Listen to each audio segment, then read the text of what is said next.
All right, y'all. We are back here again for another day of daily scripture. Today, we're going to be diving in Hebrews 10, verse 26.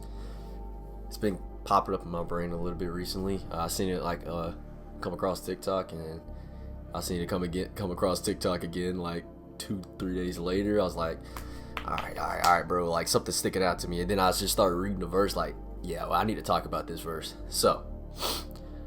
Hebrews 10, verse 26, which says here, "For if we deliberately go on sinning after receiving the knowledge of the truth, there no longer remains a sacrifice for sins." Let's read verse 27 too.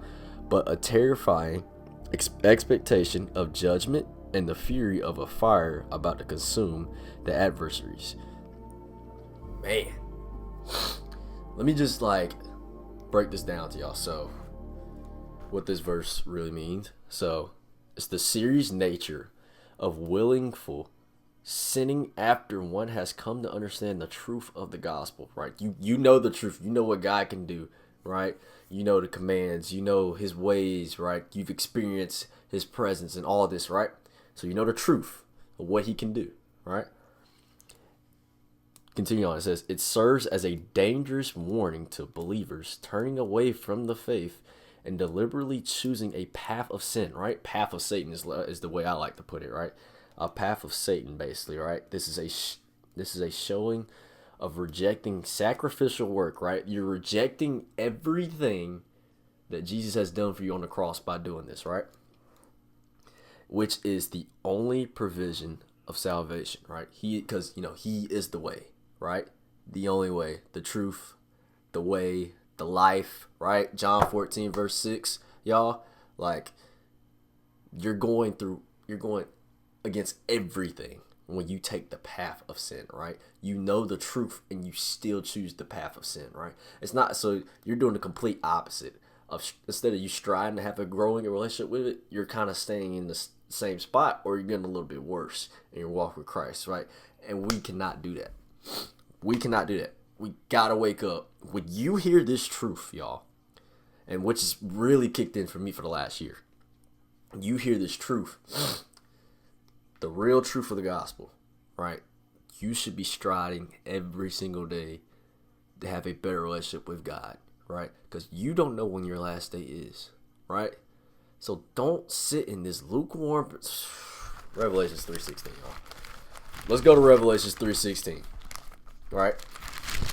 Let's go to that real quick, which says here, "So because," and just letting you know, this came up in Bible study too. Like Revelation 3:16 has been popping up a lot.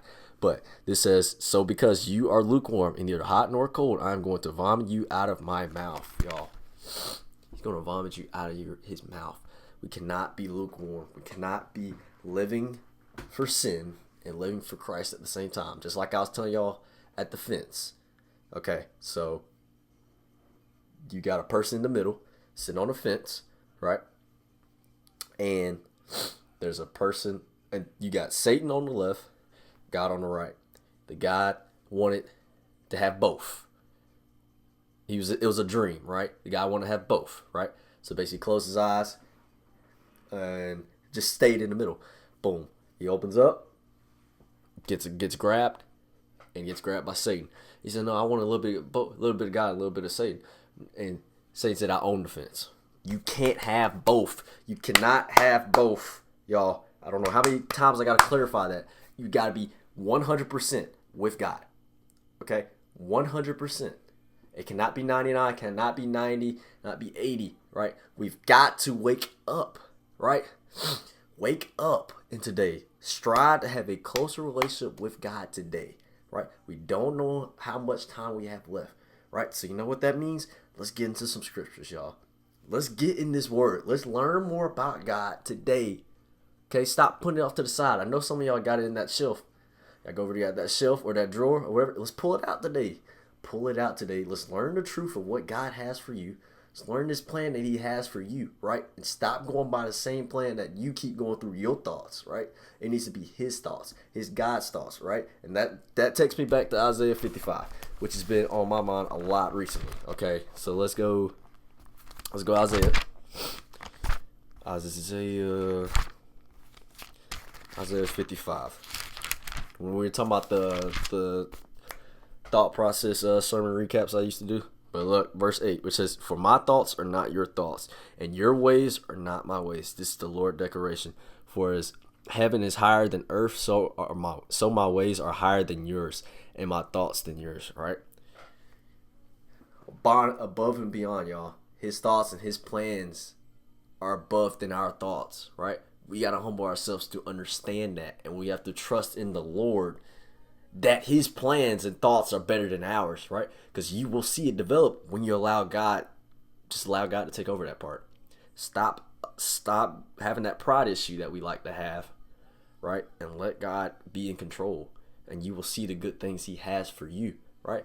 And it's not going to be easy. It's not going to be, you're going to get blessings of blessings just because you follow God. You're going to struggle. Did you see what Jesus went through, right? He went through a lot of struggles. He went through temptations with Jesus in Matthew 4, right? We're going to struggle, right? But you got to trust and believe his plans are greater than our thoughts and plans, right? And so when we were talking about the vomiting part, I think it was Revelations, right? From Revelations. This just took me to Proverbs. Let's go to Proverbs, y'all. Proverbs 26. Proverbs 26. Proverbs 26. 26:11. Remember when I made the video about y'all? We can't go back to the same sins that you already been delivered from. This is, you see how this video that just connected to me. So which says here, "As a dog returns to his vomit, so also a fool repeats his foolishness." Y'all, we cannot go back to the same stuff that we've been delivered from, right? And this comes back to the Hebrews verse, y'all. That separates you from going back into that lukewarm situation, not knowing when the presence of the Lord is there or what to discern, right? Is when you finally understand the truth of the gospel. You learn, I can't go back to this same ways. There's no way I come to God and I'm the same person when I leave out, when I get out, when I go to heaven or wherever it could be, right? Your life should be changed. And it's not going to be instantly, right? You got to be patient, right? Just how we were just talking about the other day, about staying patient with what the Lord has for you, right? You got to be patient, and you got to allow him to work in your life, right? Because once you spread that word, embrace that truth, you will see it applied to everybody else around you, right? Without you even noticing, right? So that was a big thing for me. But yeah, I think that's all I wanted to talk about today. And one more thing. Let's go to 1 John. 1 John, chapter 1, verse 9. Okay, so let's go to that real quick.